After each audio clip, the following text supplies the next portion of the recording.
Baseball's finest hour, the Green Light Chronicles. Welcome, baseball listeners, to a journey back to one of the most remarkable chapters in American sports history. I invite you to step into the cleats of heroes who faced an impossible choice between the diamond and duty, between America's pastime and America's greatest test. This is the story of how baseball survived World War II, and how the game we love today was forever shaped by the courage, sacrifice, and unwavering spirit of those who refused to let the lights go dark on our national pastime. Chapter 1: The Letter and the Choice. The morning of January 15, 1942, arrived in Chicago with a kind of bitter cold that made even the hardiest souls question their sanity for living in the Midwest.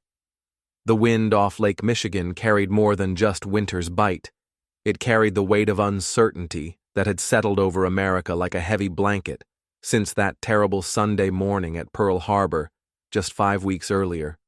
Mickey Sullivan stood at the frost-covered window of his modest apartment on the South Side, watching his breath fog the glass as he stared out at streets that had once echoed with the sounds of children playing stickball.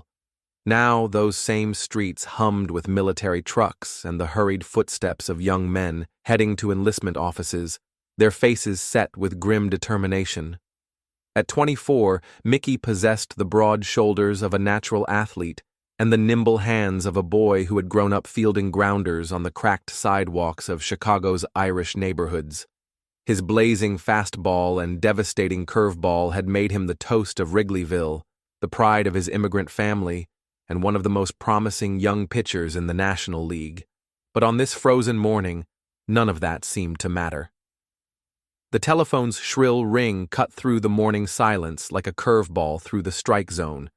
Mickey's landlady, Mrs. Kowalski, called up from the first floor with excitement crackling in her voice.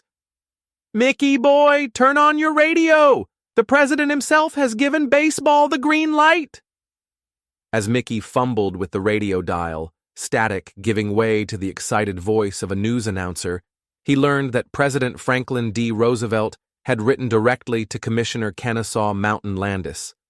The president's words, now being broadcast across every radio station in America, were clear and decisive. "I honestly feel that it would be best for the country to keep baseball going. There will be fewer people unemployed, and everybody will work longer hours and harder than ever before. And that means that they ought to have a chance for recreation and for taking their minds off their work even more than before." Mickey's heart soared with relief that felt almost physical. Baseball would continue. The Chicago Cubs would take the field. His dreams of pitching in the World Series remained alive. The Green Light Letter, as it would come to be known, was nothing short of miraculous.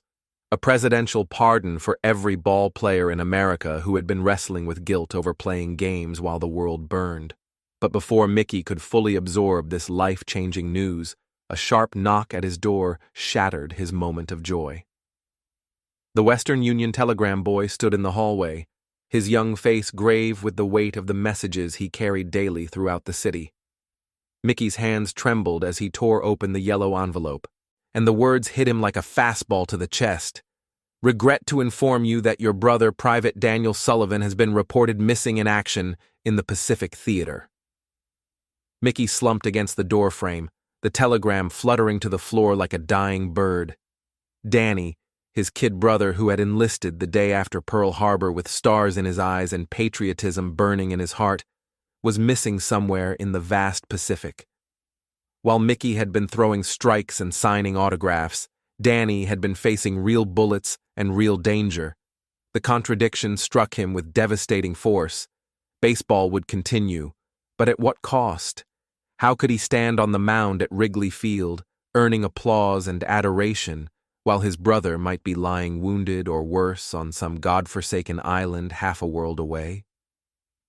3 hours later, Mickey found himself walking through the empty corridors of Wrigley Field, his footsteps echoing in the cavernous space like gunshots.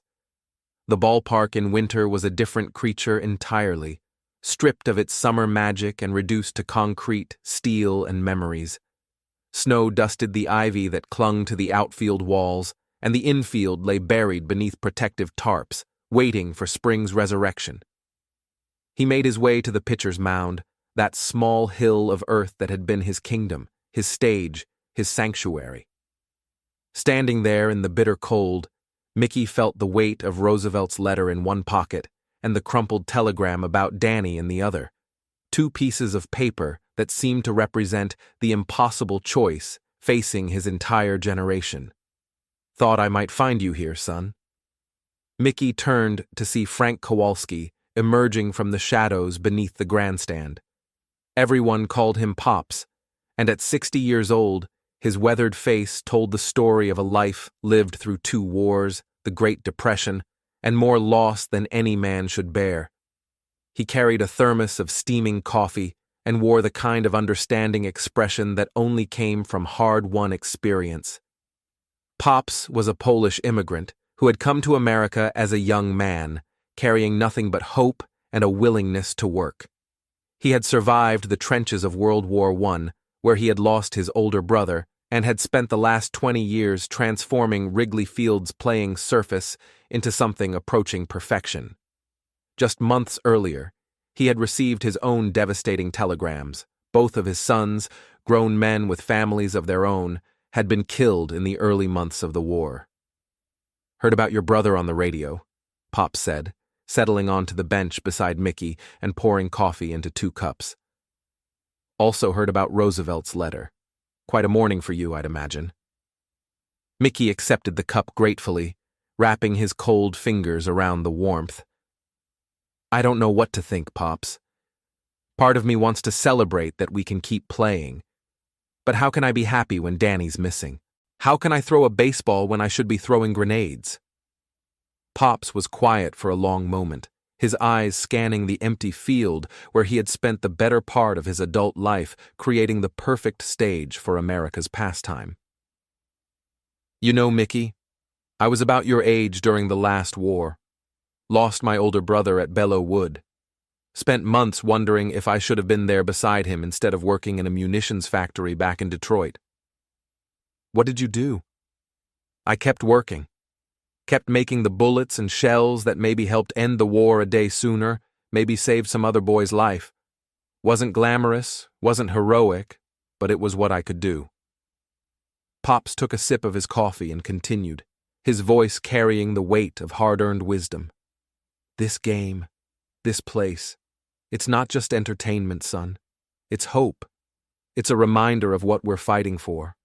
When people come here after a day of worrying about their boys overseas, after reading casualty lists in the newspaper, after rationing their sugar and gasoline and rubber, they get to remember what America feels like when it's at peace." Mickey wanted to believe Pops, but the guilt sat heavy in his chest like a stone. "The neighbors are already talking. Mrs. Patterson from down the street asked me yesterday when I'm going to do my duty. How do I explain that playing baseball is my duty when her son Tommy is training to be a paratrooper?" "You don't explain it to them," Pops said firmly. "You prove it. Every pitch you throw, every game you play, you prove that this country is worth fighting for because it's a place where people can still gather on a summer evening and watch a game that their grandfathers watched. You prove it by being the best ball player you can be, and by never forgetting the cost of the freedom that lets you play." As winter gradually gave way to spring, Mickey threw himself into training with an intensity that surprised even his veteran teammates. The Cubs' spring training camp, traditionally held on Santa Catalina Island off the California coast, had been moved to French Lick, Indiana, due to wartime travel restrictions. The change in scenery hardly registered with Mickey, who seemed determined to pitch his way through his conflicted emotions. Every morning, he ran until his lungs burned with the cold Indiana air. He lifted weights until his arms ached, threw pitch after pitch until his shoulder screamed for mercy. It was during one of these grueling practice sessions that he first encountered Catherine O'Brien, though everyone called her Kate. She stood behind the batting cage, notebook in hand, watching the players with the keen eye of someone who understood the game far better than most of the men who played it professionally. At 28, Kate was one of the few female sports reporters in the country, having fought for every inch of respect she had earned in the male-dominated world of sports journalism. Her green eyes missed nothing, and her sharp intellect had already begun to grasp the complex story unfolding in baseball's response to the war.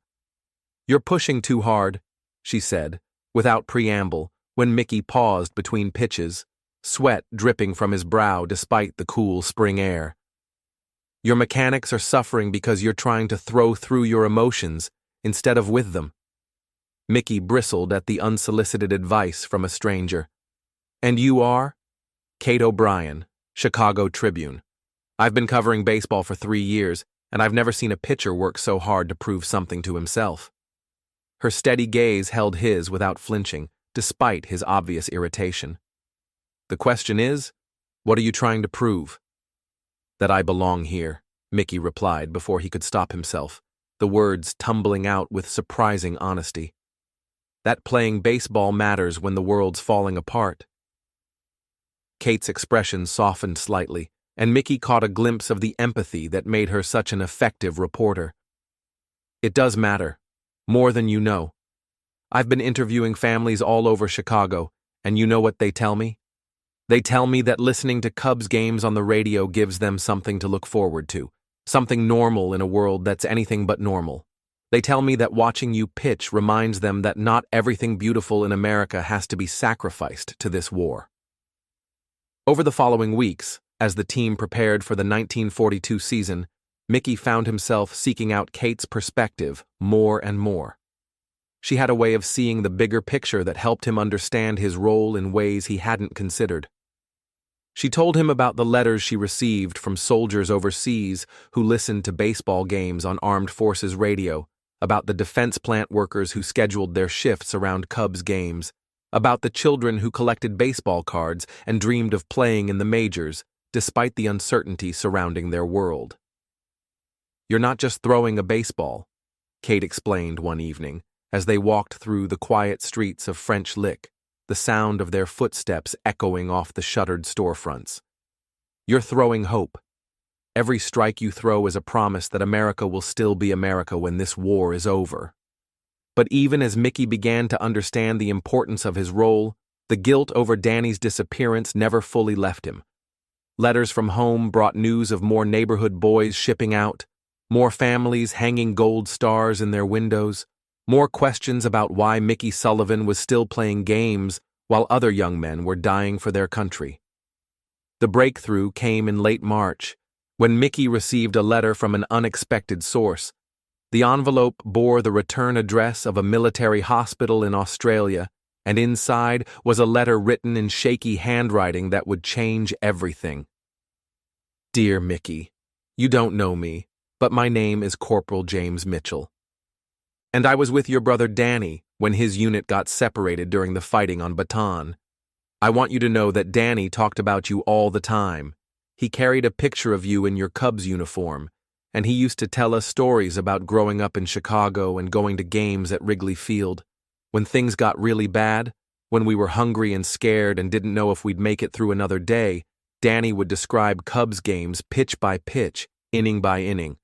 He'd tell us about the smell of hot dogs and peanuts, about the sound of the crowd when someone hit a home run, about the way the ivy looked on the outfield walls in October. Those stories kept us going when nothing else could. I don't know where Danny is now, but I know he'd want you to keep playing. He'd want you to keep giving people those stories, those memories, that hope. Don't let anyone tell you that what you're doing doesn't matter. It matters more than you know. Your brother understood that, and I think you're starting to understand it too." Mickey read the letter 3 times before the tears made it impossible to continue. When he finally looked up, he found Kate watching him with understanding in her eyes, and for the first time since receiving that terrible telegram, Mickey felt something approaching peace. "He's right, you know," Kate said softly. "Your brother understood something that maybe you're just beginning to see. Baseball isn't separate from the war effort. It's part of it. It's the part that reminds us what we're fighting to preserve." Opening day 1942, arrived with all the pageantry and tradition that had marked the beginning of baseball seasons for decades, but with an undercurrent of solemnity that reflected the nation's mood. Wrigley Field was packed despite the war, or perhaps because of it.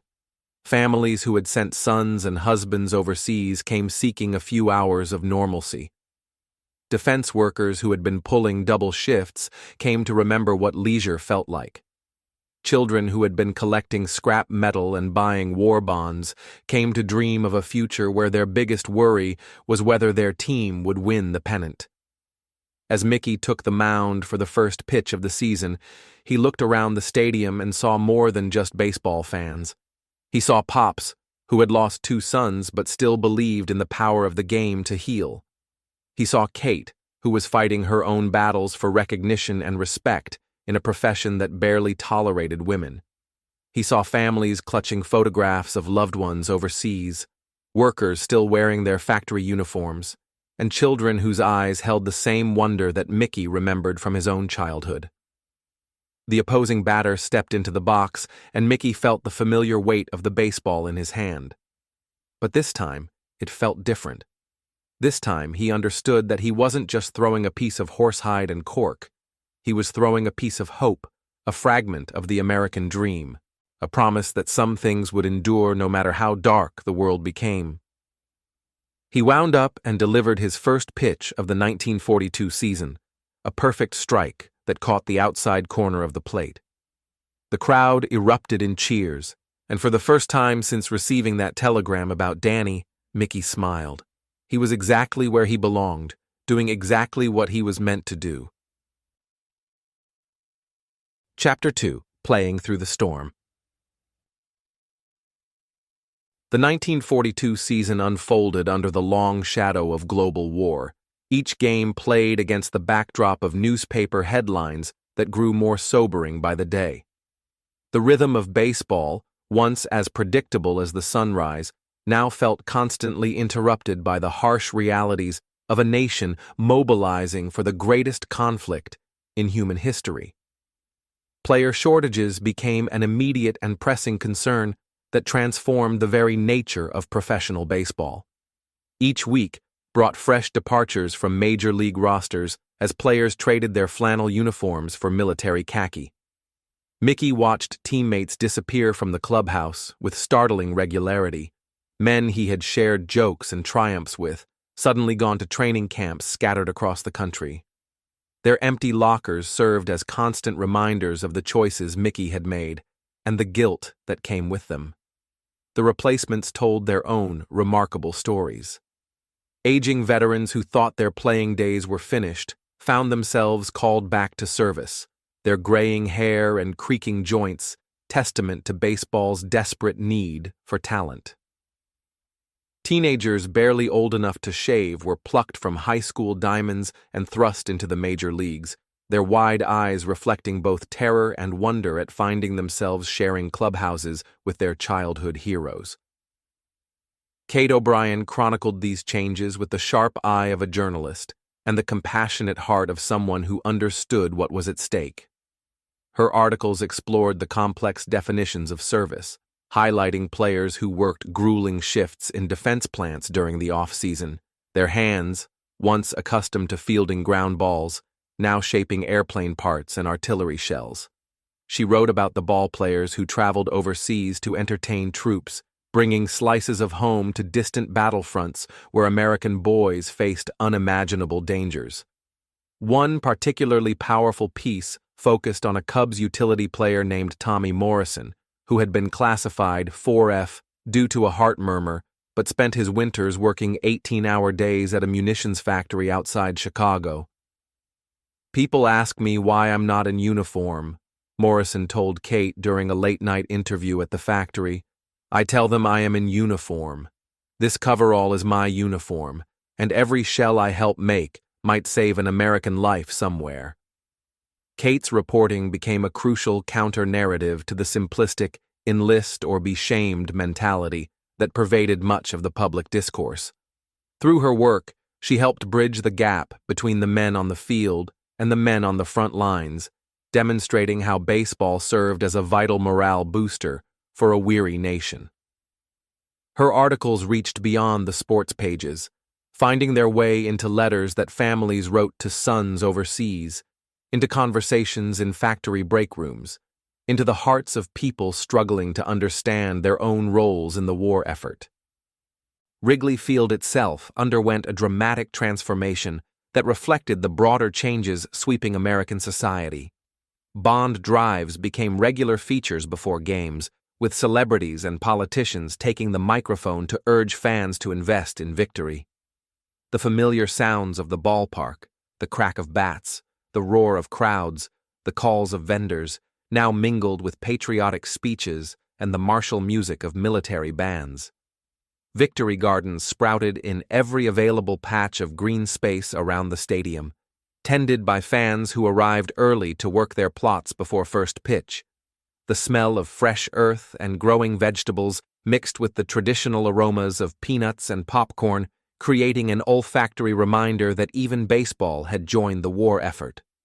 Rationing affected everything from the rubber in baseballs to the gasoline that brought fans to games, forcing creative adaptations that would have been unthinkable just months earlier. Pops Kowalski became the unofficial guardian of this evolving sanctuary, his quiet dignity serving as an anchor in a world that seemed to shift daily. He watched over the new, younger players who filled the dwindling rosters with the protective instincts of a father, offering quiet words of encouragement to homesick teenagers and sharing hard-won wisdom with veterans making unlikely comebacks. The field doesn't care how old you are or where you come from, Pops would tell the nervous rookies as he taught them the subtle art of reading the ivy-covered walls.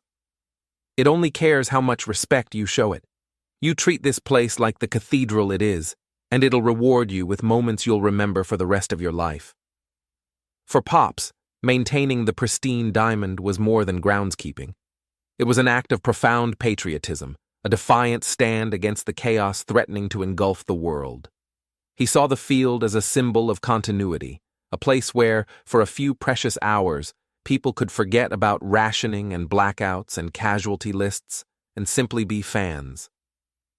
His meticulous care of every blade of grass, every grain of infield dirt, became a form of prayer, a daily affirmation that beauty and order could survive even in wartime. Mickey often sought out Pops's counsel during those turbulent months, finding solace in the groundskeeper's stoic wisdom and unshakable faith in baseball's higher purpose. Their conversations, conducted in the early morning hours before the city awakened, became a lifeline for Mickey as he navigated the treacherous waters of public opinion and private doubt. "You see those kids in the stands?" Pops asked one morning as they watched a group of children arrive early for batting practice, their gloves worn smooth by countless hours of catch in neighborhood streets. "Half of them have fathers overseas, mothers working double shifts in factories. They come here because for 3 hours they get to be kids again. That's not entertainment, son. That's medicine." The quality of play inevitably suffered as rosters filled with replacement players, but the spirit of the game remained remarkably intact. Games became exercises in pure effort, with players giving everything they had to compensate for what they lacked in talent. Fans responded with an appreciation that went beyond wins and losses, recognizing the courage it took for aging veterans to attempt comebacks and for teenagers to face major league pitching. The introduction of the balata ball, made from synthetic rubber due to wartime shortages, added another layer of unpredictability to an already chaotic situation. The new baseballs flew differently, often with erratic trajectories that confounded even experienced players. Home runs became rare treasures, and pitchers had to adjust their entire approach to account for the ball's strange behavior. Mickey adapted to these changes with characteristic determination, studying the new ball's flight patterns and adjusting his grip and release point accordingly. His performance remained consistently excellent. But the praise felt increasingly hollow as criticism of his civilian status grew louder. Anonymous letters arrived at his apartment, some praising his dedication to the game, others questioning his courage and patriotism. The pressure reached a crescendo in late summer when the draft age was lowered and Mickey's deferment became increasingly controversial. Local newspapers began running editorials debating whether professional athletes should continue to receive exemptions, and Mickey found himself at the center of a national conversation about duty, sacrifice, and the meaning of service. Kate's relationship with Mickey deepened during this period, evolving from professional respect to genuine affection. She understood the impossible position he occupied, caught between competing definitions of patriotism and service. Her own struggles for recognition in a male-dominated profession gave her insight into the challenges of living up to others' expectations while remaining true to one's own principles. "They want you to be either a hero or a coward," Kate observed during one of their evening walks through the city. "They can't accept that you might be something more complicated, a man trying to serve his country in the way he knows best, while carrying the weight of choices that aren't entirely his to make." As the 1942 season drew to a close, Mickey's internal struggles intensified. He pitched brilliantly, his statistics among the best in the National League, but the accolades felt increasingly meaningless. News of Danny remained scarce, occasional reports from the War Department that provided no real information, just bureaucratic acknowledgments that the search continued. The public pressure mounted with each passing day, particularly as more prominent athletes enlisted, and Mickey's continued presence on the field became more conspicuous. He felt trapped between his duty to his family, who begged him to stay safe, and his duty to a country that seemed increasingly skeptical of his contributions. Winter brought little relief from the scrutiny. As Mickey prepared for the 1943 season, he knew that a decision was approaching, one that would define him not just as a baseball player, but as a man. The weight of that choice pressed down on him with each passing day, heavier than any fastball he had ever thrown. Chapter 3. The Hardest Season. The years 1943 and 1944 marked the most brutal period of the war, and baseball felt its impact more acutely than ever before. The talent pool had been drained to dangerous levels, forcing teams to employ increasingly creative solutions to field competitive rosters. The Chicago Cubs, like every other major league team, found themselves scouring every corner of the country for players who could fill uniforms and take the field.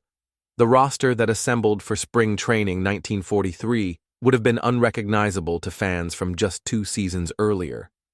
Grizzled veterans in their 40s shared the clubhouse with teenagers who had never played above sandlot level. Players with physical limitations that would have disqualified them from professional consideration in peacetime now found themselves wearing major league uniforms.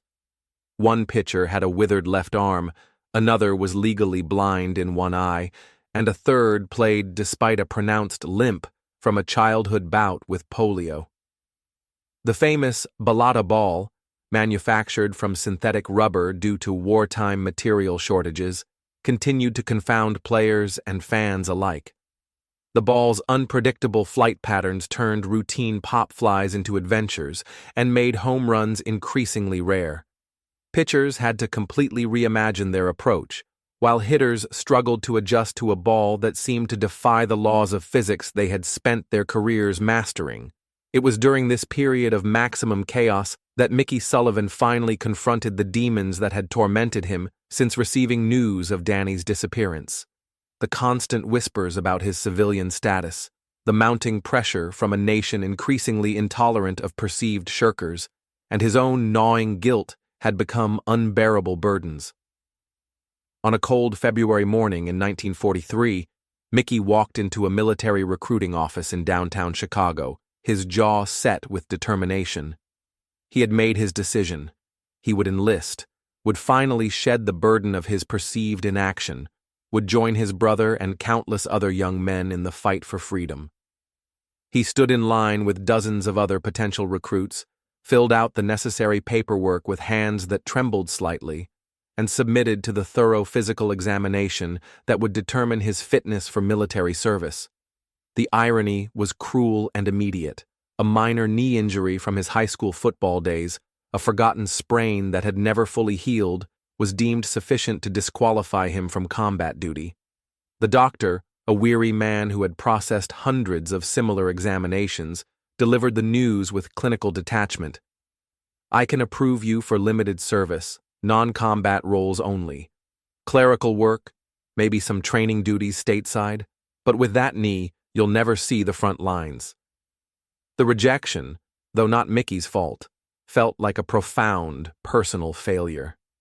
He had finally summoned the courage to enlist, had been willing to sacrifice his baseball career for military service, but even that path was denied to him. The news leaked to the press within days, and the public reaction was swift and merciless.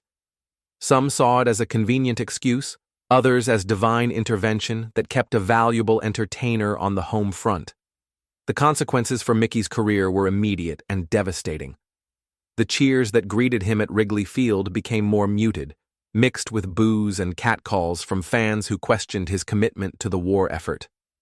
Anonymous letters arrived daily, some supportive but many vitriolic, questioning everything from his courage to his patriotism to his manhood.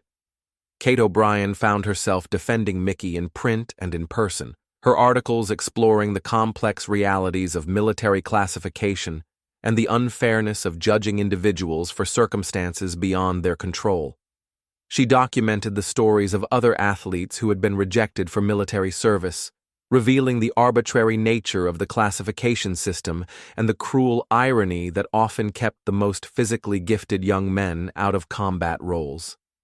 "We ask our athletes to be perfect specimens of American manhood," Kate wrote in one particularly powerful column, "then condemn them when that very perfection, honed through years of training and competition, makes them too valuable to risk in combat." Mickey Sullivan didn't choose to be rejected by the military any more than he chose to be blessed with the arm that makes him one of the finest pitchers in baseball. Pops Kowalski became Mickey's most steadfast supporter during this dark period, his own experiences with loss and rejection providing a foundation of understanding that few others could offer. He shared stories of his own struggles during World War I, not tales of glory, but accounts of perseverance, of finding purpose in the smallest acts of dedication and service. "The war isn't just fought with guns and bombs, son," Pops would remind Mickey during their early morning conversations on the empty field. "It's fought in factories and farms, in hospitals and schools, and right here on this diamond. Every time you take the mound, every time you give these people a reason to hope, you're fighting your own battle in this war. Don't let anyone tell you that battle doesn't matter." Pops organized special events throughout the 1943 season designed to showcase baseball's contribution to the war effort. Exhibition games featuring military teams, bond drives that raised thousands of dollars for the war effort, and ceremonies honoring local servicemen became regular features at Wrigley Field. These events helped shift the narrative around baseball's role in the war, demonstrating that the game was actively supporting the fight rather than simply ignoring it. The 1943 season itself proved to be one of the most competitive and emotionally charged in baseball history. With rosters depleted and talent spread thin across all teams, the race for the pennant became a daily drama of small victories and heartbreaking defeats. Every game felt like a battle, every at-bat like a crucial moment in a larger struggle for survival. Mickey pitched with a fury that seemed to channel all his frustration and guilt into each throw. His fastball had never been more devastating, his curveball never more precise. He dominated opposing hitters with an intensity that bordered on violence, as if he could strike out the demons that haunted him along with the batters who faced him. The Cubs found themselves in contention deep into the season, their unlikely roster of aging veterans and untested rookies somehow cohering into a competitive unit. The city rallied around the team with an enthusiasm that transcended baseball, seeing in their success a metaphor for America's own unlikely triumph over seemingly impossible odds. Kate's coverage of the season captured not just the games themselves, but the broader social dynamics at play. She wrote about the wives and mothers who filled the stands, knitting socks for soldiers while cheering for their team. She documented the children who collected foul balls not as souvenirs but as contributions to rubber drives. She interviewed factory workers who scheduled their shifts around Cubs games, finding in baseball the only respite from the grinding routine of wartime production. One of her most memorable pieces focused on a group of wounded veterans who had been given season tickets by a local veterans organization. These men, some missing limbs, others bearing invisible scars from combat, found in baseball a connection to the country they had fought to defend. Their presence in the stands served as a constant reminder of the war's cost, but also of the resilience of the human spirit. "When I watch Mickey Sullivan pitch," one veteran told Kate, "I don't see a man who avoided military service. I see someone who's fighting his own war, trying to keep something beautiful alive in a world that's forgotten what beauty looks like. That's a kind of courage, too." The season reached its climax in a dramatic pennant race that kept Chicago riveted through September and into October. The Cubs, against all odds and expectations, found themselves battling for the National League championship with a roster that would have been laughable in peacetime, but seemed heroic in the context of wartime sacrifice. Mickey's performance during the final weeks of the season was nothing short of spectacular. He pitched with the desperation of a man trying to prove his worth, not just to fans and critics, but to himself. Each strikeout was a small victory against doubt, each win a step toward redemption. The season ended with the Cubs falling just short of the pennant, but the disappointment was tempered by pride in what they had accomplished. They had proven that baseball could survive and even thrive under the most difficult circumstances, that the game's essential spirit was stronger than any external pressure. As Mickey walked off the mound after the final game of the 1943 season, he was greeted by a standing ovation.